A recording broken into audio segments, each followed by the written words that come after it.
You will make 6 drawings, and they can be made with markers, watercolor, colored pencil, oil pastels.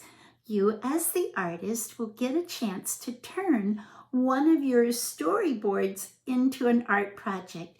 It will be over a while, and they can be mounted on a poster board or in some other fashion, maybe even made into a book. Wow, lots of different ways your storyboard could be used. So let's talk about some ways to make it look really nice. First of all, we are not going to be drawing stick figures anymore because we're not only storytellers, but we're artists.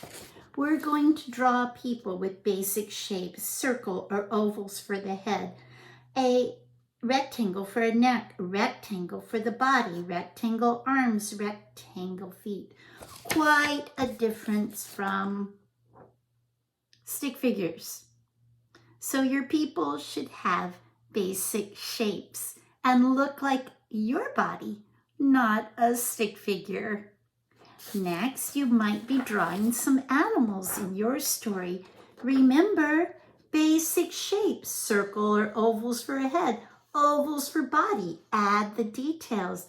Oval for the head, oval for the body, rectangle legs, add the details. Now, when you draw, here's my suggestion. Draw in pencil first to plan it out. That's what I do because I'm an artist too.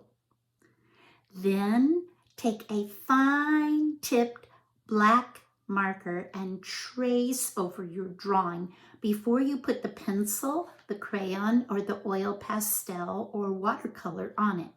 Only because the pencil will disappear and we won't be able to see your beautiful drawings.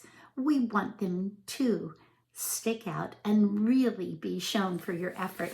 For example, these are my storyboards that I was making for a book. I have outlined everything in a black marker, and then I did watercolor on it. Here's another example of a storyboard. It's about a song that I sing, and the green grass grew all around, and the green grass grew all around. I drew with pencil first, traced with a black marker, and then I added the crayon. If I didn't do that, my drawing wouldn't be as sharp and easy to see.